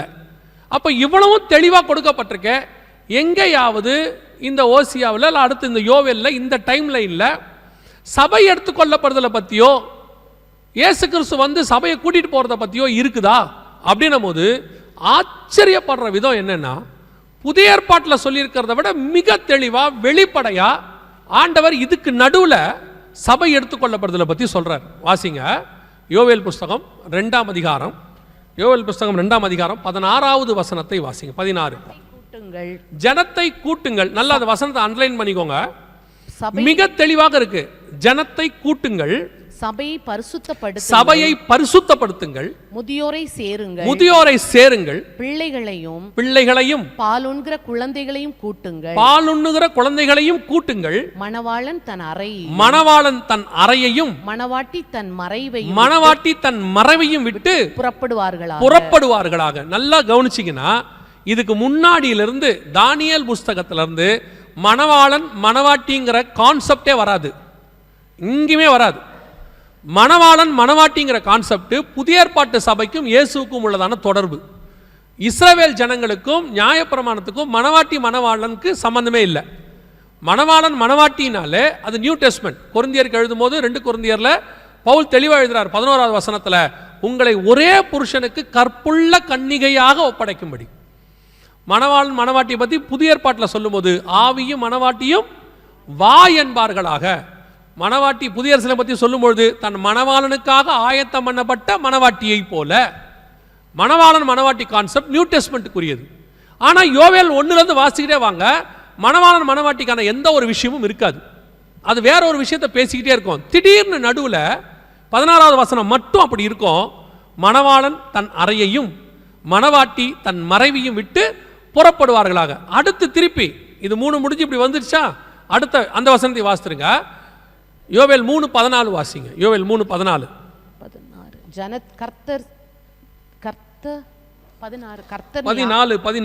கர்த்தர் சீயோனிலிருந்து 3:14 நியாய தீர்ப்பின் பள்ளத்தாக்கிலே ஜனங்கள் திரள் திரளாய் இருக்கிறார்கள். நியாய தீர்ப்பின் பள்ளத்தாக்கிலே கர்த்தரின் நாள் சமீபமாய். இந்த நியாய தீர்ப்பின் பள்ளத்தாக்கு தான் அர்மேகதான் யுத்தம் நடக்கக்கூடிய மெகிதோ வேலி. மெகிதோ எனப்பட்ட இடத்தில் கூட்டி சேர்த்தான். வசனம் சொல்லுது, அங்கே கர்த்தருடைய நாள் சமீபமாய் இருக்கிறது. இன்னும் கர்த்தருடைய நாள் என்னவா தான் இருக்குது? சமீபமாக தான் இருக்குது. ஆனால் அதுக்கு நடுவுலையே மணவாளன் வந்து மணவாட்டியை அழைத்து கொண்டு போகிறார்னு யோவேல் 1:2-16 தெளிவாக சொல்லியிருக்கு. இதை விட சபை எடுத்துக்கொள்ளப்படுத போகிறது, வருக வரப்போகுது, சபை போக போகுங்கிறதுக்கு தெளிவான விளக்கமான வசனம் தேவையே இல்லை. ஆண்டவர் மிக தெளிவாய் சொல்லியிருக்கிறார். இப்போ அந்த யுத்தம் ஆரம்பிச்சிருக்கு. இந்த யுத்தத்தின் முடிவில் தான் இந்த ஒரு பலத்த ஜாதி யூரோப்பியன் யூனியன் எழும்படும். அதுக்கு நடுவில் கர்த்தருடைய நாள் சமீபம். அதுக்கு நடுவில் மணவாளன் தன் மணவாட்டியை வந்து கூட்டிட்டு போவார்னு வசனம் சொல்லுது. இப்போ நாம் அந்த மிக முக்கியமான காலகட்டத்துக்கு வந்துட்டோம். நம்ம கண்ணுக்கு முன்னாடி இஸ்ரவேலர்கள் திரும்பி வந்துட்டாங்க. எகிப்துக்கு எண்ணெய் கொண்டு போகப்படுகிறது. அசிரியரோடு கூட உடன்படிக்கை பண்ணப்படுகிறது. காற்றை பின்தொடர்கிற காலம் வந்துடுச்சு. இப்போ பெரிய பலத்த ஜாதி எழும்புகிற இடம் வந்துடுச்சு. அதுக்கான யுத்தம் ஆரம்பிச்சிருச்சு. இதுக்கு நடுவில் தான் மணவாளன் வந்து மணவாட்டியை கூட்டிகிட்டு போகணும். இப்போது நாம் இவ்வளோ அடையாளங்களையும் எதுக்கு பார்த்தோம்னா, இதுக்கு நடுவில் கர்த்தருடைய வருகை, சபை எடுத்துக்கொள்ளப்படுதல் சம்பவிக்க போகுது. நாம் ஆயத்தமாக இருக்கிறோமாங்கிறது தான் இதுக்கான ஒரே கேள்வி. இதெல்லாம் வச்சுக்கிட்டு நாம் எதுக்கு வந்திருக்கிறோம்? அடையாளம்லாம் நடக்குது, ஆமாம், எங்கள் வேதம் நல்ல வேதம், அதில் எந்த மாற்று கருத்தும் இல்லை. இதெல்லாம் வெறும் அடையாளத்தை பார்த்துட்டு விட்டுறக்கூடாது. இஸ்ரவேலர்கள் வானத்தில் நட்சத்திரத்தை கண்டாங்கன்னு வானசாஸ்திரிகள் வந்து சொன்னாங்க. ஏரோது வசனத்தை ஆராய்ந்து பார்த்தாரு. வானசாஸ்திரிகள் இயேசுவை பார்க்க போயிட்டாங்க. ஏரோது போல, எருசலேம் நகரத்தார் போல. இன்னைக்கும் அதே மாதிரி தான் சர்ச்சில் ஒரு கூட்டம் இருக்கு. அடையாளத்தை பார்க்குது, விசுவாசிக்குது, வசனத்தை ஆராய்ந்து பார்க்குது. ஆனால் இயேசுவை பார்க்க போவோமா? தெரியாது. ஒரு கூட்டம் போகவே இல்லை. அதே மாதிரி தான் இன்னைக்கும். இப்போ நாம எல்லாம் எதற்கு கொரோனாக்கு பிறகு கூட்டப்பட்டிருக்கிறோம்? அந்த 16 சொல்லுது, ஜனத்தை கூட்டுங்கள். திருப்பி வாசிங்க. ஜனத்தை கூட்டுங்கள், சபையை பரிசுத்தப்படுத்துங்கள். எதுக்காக ஜனம் கூடி இருக்கே? ஜனத்தை எதுக்கு கூட்டி இருக்கிறோம்? சர்ச்சை எதுக்கு கூடி இருக்கே? சபையை பரிசுத்தப்படுத்துவதற்கு. சபை வேற எதற்காகவும் கூடி வருகிற இடம் கிடையாது. ஏன்னா பரிசுத்தம் இல்லாமல் ஒருவனும் தேவனை தரிசிப்பது இல்லையே. இயேசு தெளிவாக சொல்லி இருக்கிறாரு, பரிசுத்தம் உள்ளவன் இன்னும் பரிசுத்தமாகட்டும். மனுஷகுமாரன் பரிசுத்தம் உள்ளவர், அவரை பார்க்கிற மனவாட்டியும் பரிசுத்தமாய் இருக்க வேண்டும். ராஜாவை பார்க்க போகிற எஸ்தர் 12 மாசமும் சுத்திகரிக்கப்பட்டாள் என்று வேதம் சொல்லுது. அதே மாதிரி சபை 12 மாசமும் சுத்திகரிக்கப்பட வேண்டும். அந்த ராஜாவுக்கு ஏற்ற சபையாய் மாறணும். இந்த டெக்னாலஜி இப்போ நீங்க பார்த்தீங்க, டெக்னாலஜி பத்தி இருக்கு, வார் பத்தி இருக்கு, இன்னைக்கு நடக்கக்கூடியதான ஹிஸ்டாரிக்கல் ஈவெண்ட்ஸ் பத்தி இருக்கு. இவ்வளவும் இந்த காலத்தில் நடக்குது. நாம சொல்லக்கூடிய அறிவியல் வளர்ச்சி, சேட்டிலைட், நீங்க சொல்லக்கூடியதான எல்லா காலத்துல தான் இந்த வேத வசனமும் நிறைவேறிக்கிட்டு இருக்கு. இந்த டெக்னாலஜியை வச்சுக்கிட்டு, சேட்டிலைட்டை வச்சுக்கிட்டு சிலருக்கெல்லாம் உடனே இதெல்லாம் பயங்கரமா சயின்ஸ் வளர்ந்த காலங்க, இந்த காலத்துல போய் பைபிளை பேசிக்கிட்டு, இந்த காலத்துல போய் அது நடக்குது இது நடக்குதுன்னு சொல்லிக்கிட்டு அவங்க அதெல்லாம் இல்ல. அறிவு பெருக்கம், நோய் பெருக்கம். சரீர நோய் மட்டும் கிடையாது, ஆத்ம நோய். இந்த டெக்னாலஜியெல்லாம் வச்சுக்கிட்டு வசனம் நடக்காதுன்னு நினைக்காதீங்க. ஒன்று தெரிஞ்சுக்கோங்க, இவ்வளவும் வசனத்தை நிறைவேற்றுவதற்காகத்தான் வந்திருக்கிறது. ஆண்டவர் சொன்ன வசனத்தை நிறைவேற்றுது. இதுக்கு நடுவில் கர்த்தருடைய வருகையும் சம்பவிக்க போகுது. இந்த சம்பவிக்கிற வருகையில் நாம் பிரவேசிக்கணும்னா என்ன பண்ணணும் அப்படின்னு கேட்டால், பேசிக்காக அந்த வசனம் சொல்லுது, ஜனத்தை கூட்டுங்கள், சபையை பரிசுத்தப்படுத்துங்கள். சபை பரிசுத்தத்துக்காக கூடி வருகிற இடம். இன்னைக்கு சபையை மாற்றிட்டோம். சபை ஆசீர்வாதத்துக்கு கூடுகிற இடம். சர்ச் வந்து பிளஸிங் சென்டர், சபை ஒரு டெலிவரன்ஸ் சென்டர், சபை ஹீலிங் சென்டர். இன்னைக்கு சபை அப்படி தான் இருக்குது. சர்ச்சஸை எடுத்துக்கிட்டால் ஒரு ஹீலிங் சென்டராக இருக்குது, இல்லை டெலிவரன்ஸ் சென்டராக இருக்குது, இல்லைனா பிளஸிங் சென்டராக இருக்குது, இல்லைனா ஒர்ஷிப் சென்டராக இருக்குது. இது அப்போ சர்ச்சில் இதெல்லாம் கிடையாதா? சர்ச் என்ன தெரியுமா? Transformation centre. சபை மறுரூபமாகிற இடம். இந்த மறுரூபம் ஆகும்போது டெலிவரன்ஸ் தானாக நடக்கும், ஹீலிங் தானாக நடக்கும், பிளஸிங் தானாக வரும். நீங்கள் அதெல்லாம் தேடி தனியாக பிரசங்கம் பண்ணி போக வேண்டிய அவசியமே இல்லை. உண்மையை பற்றி சபையில் பேசுங்க. உண்மை உள்ள மனுஷன் பரிபூர்ண ஆசீர்வாதங்களை பெறுவான். அவ்வளோதான். விசுவாசத்தை பற்றி பேசுங்க. மனுஷகுமாரனை விசுவாசித்தால் விடுதலை தானாய் வரும். பரிசுத்த ஆவியை பற்றி பேசுங்க, பரிசுத்தம் தானாய் வரும். அவரையே தந்தவர் மற்ற எல்லாவற்றையும் அருளாதிருப்பது எப்படி? இந்த கடைசி காலத்தில் பிசாசு ஒரு நூதனமான உபதேசத்தை சபைக்குள்ள கொண்டு வந்து சபையை உலகத்துக்கு நேராக திருப்பிக்கிட்டு இருக்கிறான். சபையை பிளஸிங் சென்டராக மாற்றிக்கிட்டு இருக்கிறான். அதுதான் உங்களுக்கும் நல்லா தெரியுது. திருப்பியும் சொல்றேன், உங்களை விட இயேசுவை விசுவாசிக்காத உலகத்தான் இன்னும் ஆசீர்வாதமாக இருக்கிறான். பெரிய வீடு வச்சிருக்கிறான், கார் வச்சிருக்கிறான், நீங்க நினைக்கிற ஆசீர்வாதத்தை அவன் வச்சிருக்கான். ஆனா அவங்கிட்ட இல்லாத ஒரே ஆசீர்வாதம் ஆண்டவராக இயேசு கிறிஸ்து உங்ககிட்ட என்கிட்டயும் இருக்கிறார். இதுதான் மெய்யான ஆசீர்வாதம். வீடு உண்மையான ஆசீர்வாதம் இல்லை, அது நீடு, தேவை. வாகனம் உண்மையான ஆசீர்வாதம் அல்ல, அது நீடு, தேவை. எல்லாமே தேவை. ஆனா ஆசீர்வாதம் எது தெரியுமா? மணவாளனோடு கூட மணவாட்டி புறப்பட்டு நித்தியமாய் அவரோடு கூட இருக்க போகுது. அதுதான் இம்பார்ட்டன்ட். ஒருவேளை நீங்க இங்க வந்தது சம்பாதிக்க வந்திருக்கலாம், கஷ்டத்துல வந்திருக்கலாம், எதிர்காலத்தை நல்லா ஃபியூச்சரை அமைச்சிக்கலான்னு வந்திருக்கலாம், எதுக்கு வேணா நீங்க வந்திருக்கலாம். ஆனா கர்த்தர் உங்களை கொண்டு வந்ததுக்கு ஒரு முகாந்தரம் உண்டு. ஆண்டவர் வனாந்தரத்தில் நயங்காட்டி அழைக்கிற தேவன். எதை கொடுத்தா நீங்க வருவீங்கன்னு அவருக்கு தெரியும். இப்படி எல்லாம் காட்டி உங்களை கூட்டிட்டு வந்து இங்கிருந்து பரலோகத்துக்கு கூட்டு போகணும் தான் நினைச்சிருப்பாரு. ஏன்னா அங்க இருந்தா நீங்க வரமாட்டீங்கன்னு அவருக்கு தெரியும். இல்ல அங்க இருந்தா உங்களை போக விட மாட்டாங்கன்னு அவருக்கு தெரியும். யோசேப்பு கூடவே இருந்தா எகிப்துக்கு பிரதமராக மாறவே முடியாது. அவன் எருசலேம்லேயே இருந்தா தானியேல் வந்து இங்க கவர்னராக மாற முடியாது. சில நேரத்தில் பிரிச்சு கொண்டு வந்து உங்களை உயர்த்தத்துக்கு கர்த்தர் கொண்டாந்துருப்பாரு. ஏன்னா அங்க இருந்தா உங்களை ஆக்க விட மாட்டான் அவன். அதுல பெரிய ஆசீர்வாதம் என்னன்னா, அங்க நான் எத்தனையோ பேட்ட சாட்சி கேட்டிருக்கிறேன், அங்க இருந்து ரட்சிக்கப்படாதவர்கள் இங்கே வந்து தான் ரட்சிக்கப்பட்டிருப்பார்கள்.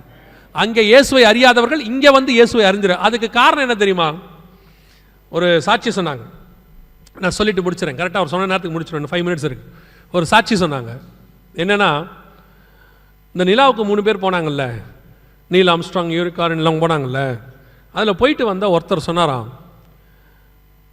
அங்கிருந்து பூமியை பார்த்தாராம். பூமி அந்த இடத்துல தொங்குச்சான். இப்போ நிலாவை நம்ம பார்க்குற மாதிரியே பூமி இருக்கு. பார்த்த உடனே அவருக்கு ஒன்று தோணுச்சான், இந்த தொங்குற பூமியில் தானே நான் வாழ்ந்துட்டு இருக்கிறேன் இத்தனை வருஷம், அந்த இடத்துல தொங்குதே. அவர் அங்கே தான் ரட்சிக்கப்பட்டார். அந்த இடத்துல தான் அவருக்கு ஆண்டவரை பற்றின அறிவு வந்துச்சு. அவர் கீழே வந்து ஆண்டவரை ஏற்றுக்கொண்டு, அதாவது பூமிக்கு வந்துட்டு ஆண்டவரை ஏற்றுக்கொண்டு சொன்னார், ஆண்டவர் என்னை ரட்சிப்பதற்காகவே அங்கே கூட்டிகிட்டு போகிறாரு. அவர் ரட்சிப்பு எவ்வளோ காஸ்ட்லி பாருங்க. நம்ம ஒரு சிலர்லாம் ஒரு ட்ராக்லேயே ரட்சிக்கப்பட்டுருவோம், 10 பைசா ட்ராக்ஸ்லேயே என்ன செஞ்சுருவோம், ரட்சிக்கப்பட்டுருவோம். ஒரு சிலர் அது கூட இல்லை, யாராவது சொன்ன சுவிசேஷம் சொன்னவனே ரட்சிக்கப்பட்டுருவாங்க. சிலர்லாம் காற்றுல கேட்கறதுலேயே ரட்சிக்கப்பட்டுருவாங்க. இவரை அங்கே கூட்டிகிட்டு போனால் தான் அவர் ரட்சிக்கப்படுவார். இங்கே இருக்கிற வரைக்கும் அவர் ரட்சிக்கப்பட மாட்டார்னு ஆண்டவருக்கு தெரியும். ஆண்டவருக்கு அது எவ்வளோ பேரை எவ்வளோ செலவு பண்ணுறோன்னு முக்கியம் இல்லை, அந்த ஆத்மா அதை விட அவருக்கு முக்கியம். நீங்கள் அந்த மாதிரி தான், அதுதான் சொல்ல வந்தேன். உங்களை அங்கே இருந்தால் ரட்சிக்க முடியாதுன்னு ஆண்டவருக்கு தெரியும். பல நேரத்தில் சொந்தக்காரர் நம்மளை ரட்சிக்கப்படவே விட மாட்டான். என்ன நம்ம சாதி சாணத்தை விட்டு போகிற, நீ நம்ம பழக்க வளத்தை விட்டு போகிற, இப்படியே தனியாக பிரித்து கொண்டாந்து வனாந்தரத்தில் உட்கார வச்சா தான் தேவனை பற்றின அறிவு நமக்கு வரும்னு ஆண்டவருக்கு தெரியும். உங்களை கர்த்தர் இங்கே கூட்டிகிட்டு வந்ததற்கும் ஒரு முகாந்தரம் உண்டு. உங்களை இங்கே இருந்து ஆசீர்வதித்து உங்களை ஊரில் நாகர்கோயிலையோ திருநெல்வேலியிலையோ சென்னையிலையோ வேலூர்லையோ வீடு வாங்க கூட்டிகிட்டு வரல. அதுக்கு கர்த்தர் நினச்சிருந்தா அங்கே வச்சு அதை கொடுத்துருப்பாரு. அவருக்கு அதுதான் கொடுக்கணுன்னா அதை வச்சு அங்கே கொடுக்கறது ரொம்ப ஈஸி அவருக்கு. ஏன் தமிழ்நாட்டில் இருக்கிறவங்க வீடே வாங்கலையா? எல்லாருமே ஓமானில் வந்தால் வாங்கிட்டு இருக்காங்களா? உங்களை விட பெரிய வீடுலாம் கட்டியிருக்காங்களா? அங்கே இருக்கிறவங்களே கட்டுறாங்கல்ல. தேவன் நினச்சிருந்தா உங்களுக்கு அங்கே வச்சு ஆசீர்வச்சிருப்பாரு. ஆனால் அங்கே வச்சு உங்களுக்கு வீடு கொடுக்க அவரால் முடியும். ஆனால் உங்கள் ஆத்மாவை ரட்சிக்கிறதுக்கு நீங்கள் இங்கே வந்தால் தான் முடியும். அநேகரை கர்த்தர் அப்படித்தான் கூட்டு வந்திருக்கிறாரு. இப்போ புரிஞ்சுக்கோங்க, நான் இங்கே வந்து பணக்காரனாக வரவில்லை. குடும்பத்தை காப்பாற்றி தங்கச்சியெல்லாம் கல்யாணம் பண்ணதுக்கு அதெல்லாம் செய்வார் தனியாக. சிலர்லாம் பொறுப்பை தலை மேலே வச்சுக்கிட்டு அவங்க தான் இந்தியாவே காப்பாற்றுற மாதிரி ஃபீலில் இருப்பாங்க. சார், நீங்கள் அதுக்காக இங்கே வரல. உங்கள் ஆத்மா பாதாளத்துக்கு போயிடும், அதை தப்பு வைக்கிறதுக்காக கர்த்தர் உங்களை கூப்பிட்டு வந்திருக்கிறார். அதை இங்கே வச்சு கர்த்தர் செய்வார். வெகு சீக்கிரத்தில் மனுஷகுமாரன் வரப்போகிறார். மணவாட்டி ஆயத்தப்பட்டு அவரோடு கூட போக வேண்டியது அவசியம். அல்லேலூயா. இனி காலம் செல்லாது. வாசப்படியில் நிற்கிற ஆண்டவர் எந்த நேரமும் உள்ளே வருவார். ஒரே நிமிஷம், ஒரு இமை பொழுது கதவு மூடப்படும், அழைச்சிக்கிட்டு போயிட்டே இருப்பார். கர்த்தருக்கு சித்தமானால், வருகை தாமதிக்குமானால், நாளை தினத்தில் நாம் இன்னொரு மிக முக்கியமான காரியத்தோடு சந்திக்க போகிறோம். நாம் எழுந்திரிக்கலாமா? நம்ம ஜெபம் பண்ணுவோம். நான் சொன்ன நேரத்துக்கு முடிச்சிட்டேன், இன்னும் ஒரு நிமிஷம் இருக்குது, நான் ஜெபம் பண்ணி முடிச்சிருவேன்.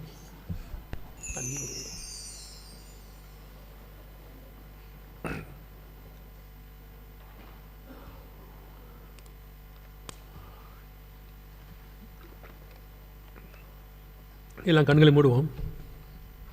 வேதம் தெளிவாய் சொல்லுகிறது, சபையை பரிசுத்தப்படுத்துங்கள். சபை பரிசுத்தப்படுவதற்கான ஒரு இடம், மணவாளனை சந்திப்பதற்கு ஆயத்தப்படுகிறதுக்கு தான் சர்ச். அதை நீங்கள் செஞ்சீங்கன்னா அவையோடு எல்லாவற்றையும் அவர் கூட கொடுக்க வல்லமை உள்ளவராக இருக்கிறார். கர்த்தர் நம்மளை தரித்திரத்தில் இருக்கணும்னு விரும்பலை, ஆனால் கர்த்தர் நம்ம பரிசுத்தமாக இருக்கணும்னு விரும்புகிறார். கர்த்தர்கிட்ட இல்லாத ஆசீர்வாதமா? அவர் வானத்தின் பலகனியை திறந்தார்னா 5.5 லட்சம் பேர் புருஷர், கிட்டத்தட்ட எத்தனை லட்சம் பேர் வந்தாங்கன்னே தெரில. அத்தனை பேருக்கு 40 வருஷம் வனாந்தரத்தில் சாப்பாடு போட அவர் வல்லமை உள்ளவராக இருக்கிறார். அவர் நினச்சார்னா ஒரு நிமிஷத்தில் வனாந்தரத்தில் 5000 புருஷருக்கு சாப்பாடு போட வல்லமை உள்ளவராக இருக்கிறார். உங்கள் ஒரு குடும்பத்தை காப்பாற்றுறதுக்காக ஓமனை கூட்டு வந்திருப்பார் இல்லை. இதுக்கு பின்னாடி கர்த்தருடைய மகா பெரிய திட்டம் இருக்கிறது. கர்த்தர் உங்களை கொண்டு பெரிய காரியம் செய்ய போகிறார். அதில் ஒன்று, நாம் அவரை தரிசிக்க போகிறோம், அவரை பார்க்க போகிறோம், அவரோடு கூட பறந்து போக போகிறோம், நித்தியமாய் அவரோடு கூட வாழப் போகிறோம். காலம் சமீபம் ஆயிடுச்சு. வாசலில் நிற்கிற மணவாளன் எப்போ வேணாலும் உள்ளே வருவார். அவரை சந்திப்பதற்கான ஆயத்தம் உங்களுக்கு இருக்கா? 7 தாதிமார் ஒரு எஸ்தரை ரெடி பண்ணாங்க ஒரு நாள் ராத்திரி ராஜாவை சந்திப்பதற்கு. அதே மாதிரி தான் நம்முடைய ராஜா வரப்போகிறார். ஒரே நிமிஷம், ஒரு இமை பொழுது அவரை சந்திக்க போகிறோம். அதுக்கு ஆண்டவர் 7 சபைக்கான உபதேசங்களை வைத்து உங்களை ஆயத்தப்படுத்தி கொண்டிருக்கிறார். 12 மாதமும் எஸ்தர் ஆயத்தப்படுத்த மாதிரி உங்களை ஆயத்தப்படுத்திட்டு இருக்கிறார். ஒவ்வொரு நாளும் எப்போ வருவார் ராஜான்னு தெரியாது, எஸ்தரை எப்போ கூப்பிடுவாங்கன்னு தெரியாது, கூப்பிட்ட உடனே போகணும்னு எஸ்தர் சொல்லியிருக்கிறா. அதே மாதிரி தான் கர்த்தருடைய சத்தம் கேட்ட உடனே போயிடணும். நீங்கள் யார், என்ன படிப்பு, என்ன சம்பாரிச்சிங்க, என்ன ஸ்டேட்டஸில் இருக்கீங்க, ஊரில் உங்களுடைய மதிப்பு என்ன, உங்கள் முற்பிதாக்கள் எப்படிப்பட்டவங்க, இதெல்லாம் பரலோகத்துக்கு தேவையில்லை. பரலோகத்துக்கு தேவை உங்கள் உள்ளான மனுஷன் யார், உள்ளே எப்படி இருக்கிறோம். திருப்பி திருப்பி ஆண்டவர் மோசே கிட்ட சொல்வார், பலிபீடத்தில் ஏறும்போது உன் நிர்வாணம் காணாதபடி உண்ணான வஸ்திரத்தை தரித்துக்கொள். ஒப்பு கொடுப்போமா தேவ சமூகத்தில்? ஒரே ஒரு நிமிஷம் மட்டும் உங்களை ஆராய்ந்து பாருங்க. இந்த இயேசு இன்னைக்கு வரும்போது அவரை சந்திக்கிற இடத்துல நான் இருக்கிறேனா? அவரை சந்திக்கிற பறந்து போகிற அந்த கூட்டத்தில் நான் இருக்கிறேனா? ஏன்னா உங்களுக்கு தெரியும் நீங்கள் யாருன்னு. உங்களை எல்லாரும் நம்பிடலாம். உங்கள் பாஸ்டர் நம்பலாம், சபை நம்பலாம், கணவன் நம்பலாம், மனைவி நம்பலாம், பெற்றோர் நம்பலாம், உங்களுக்கு வேலை கொடுத்தவங்க நம்பலாம். ஆனால் நீங்கள் யாருன்னு உங்களுக்கு தெரியும். உங்களுக்குள்ள இருக்கிற ஆவியானவருக்கு தெரியும். உங்கள் உள்ளான மனுஷன் யார், உங்கள் சிந்தனை என்ன, எவ்வளோ கரப்டாக இருக்குது, யார் யாருக்கு என்னென்ன தீங்கு செஞ்சிட்ருக்குறோம், என்ன நினைக்கிறோம், யார் மேலே பொறாமப்படுறோம், எங்கே கோவப்படுறோம், எல்லாத்துக்கும் ஆண்டவர் பார்த்துட்ருக்கிறார். அவரை ஏமாற்றவே முடியாது. ஒப்பு கொடுப்போமா? இன்னைக்கு அவர் வரும்பொழுது நானும் என் வீட்டாரும் அவரை சந்திக்கிற இடத்தில் காணப்பட வேண்டும். அந்த இமை பொழுதை நான் விட்டுட்டேனா அதற்கு அப்புறம் என் நிலைமை ரொம்ப கவலைக்கிடும். அதுக்குத்தான் 2000 வருஷமாக சர்ச்சை ரெடி பண்ணிக்கிட்டே இருக்கார் கர்த்தர். தாமதிக்கிறார் என்று சிலர் எண்ணுகிறபடி அவர் தம்முடைய வாக்கு தத்தத்தை குறித்து தாமதமாக இராமல் எல்லாரும் மனம் திரும்ப வேண்டும் என்று நம்மில் நீடிய பொறுமை உள்ளவராய் இருக்கிறார். ஒப்பு கொடுப்போமா? இன்னைக்கு கர்த்தர் என்னை சுத்திகரிக்கணும், மணவாளனை சந்திக்கிற மணவாட்டியாக நான் மாறணும், அவரை சந்திக்கிற நிமிஷத்தை நான் தவற விட்டுறக்கூடாது. அப்படி தீர்மானம் வைக்கிறவங்க எல்லாம் கரங்களை ஆண்டவருக்கு நேராக உயர்த்தி, ஆண்டவரே நீர் வரும்பொழுது உண்மை சந்திக்கிற இடத்தில் நானும் என் வீட்டாரும் இருக்க வேண்டும். ஆண்டவரே, சர்வ வல்லமை உள்ள எங்கள் தகப்பனே, இந்த அருமையான முதலாம் நாளுக்காக உமக்கு நன்றி. கிருபையுள்ள கரத்தில் தாழ்த்துகிறோம். நீர் வரும்பொழுது உன்னை சந்திக்கிற கூட்டத்தில் இங்கே இருக்கிற அத்தனை பேரும், இந்த ஹால் நிரம்பி இருக்குப்பா, இந்த நிரம்பி இருக்கிற ஹால் அப்படியே வருகையிலையும் காணப்படணும். ஆண்டவரே, இத்தனை நாள் உங்களை சேவிச்சுட்டு நாங்கள் அந்த நாளில் இல்லாமல் போயிடக்கூடாது. ஆண்டவரே, கிருபை பாராட்டுங்க. எங்கள் நீதியின் நிமித்தம் நாங்கள் கேட்கல ஆண்டவரே, உங்கள் கிருபையின் நிமித்தம் நாங்கள் கேட்குறோம். நாங்கள் இருக்கிற இந்த திரள் கூட்டம் அப்படியே நம்முடைய வருகையிலையும் காணப்பட கிருபை பாராட்டும். மகிமையுள்ள கரத்தில் தாழ்த்துகிறோம். எங்கள் பலவீனங்களில் நம்முடைய பலன் பூரணமாய் விளங்கட்டும். ஆண்டவரே, வருகை தாமதிக்குமானால் நாளை தினத்தில் சந்திக்க கிருபை தாரும். வந்த ஜனங்கள் சுகபத்திரமாய் வீடு போய் சேர கிருபை தாங்க. நாங்கள் ஒருமனப்பட்டு அந்த பிள்ளைக்காக ஜெபிக்கிறோம். எல்லாம் கரங்களை அந்த பிள்ளைக்கு நேராக உயர்த்தி, கர்த்தர் இப்பொழுது ஒரு பூரண விடுதலையை, சுகத்தை, இந்த கூட்டம் முடியும் போது அந்த பிள்ளைக்கு ஒன்றுமில்லை, நன்றாய் இருக்கிறது என்று சாட்சி கொடுக்கத்தக்கதாக தேவனாகிய கர்த்தருடைய வல்லமை இறங்கும்படி, பிள்ளையை கர்த்தர் ஆசீர்வதிக்கும்படி, எப்பொழுதுமே பிள்ளையின் சத்தத்துக்கு செவி கொடுக்கிற ஆண்டவர் அவர் இந்த பிள்ளையின் சத்தத்தையும் கர்த்தர் ஆசீர்வதித்து எங்கள் பிள்ளை பூரண சுகத்தோடு நாளைக்கு திரும்ப போகிற தயவுக்காக, புது ஜீவனை எங்கள் பிள்ளைக்குள்ள தந்து நீர் ஆசீர்வதிக்க போகிற தயவுக்காக உமக்கு நன்றி. ஆண்டவரே, தாய் தகப்பனுடைய இருதயத்தை குளிர பண்ணுங்கப்பா. உங்களுடைய ஆலயத்துக்குள்ள இப்படி ஒரு சம்பவம் நடக்கவே கூடாது. ஆண்டவரே, உடைய மகிமை மூடுவதாக. எங்கள் ஆண்டவர் இயேசு கிறிஸ்துவின் நாமத்தில் ஒப்பு கொடுத்து ஜெபிக்கிறோம் எங்கள் ஜீவனுள்ள நல்ல பிதாவே.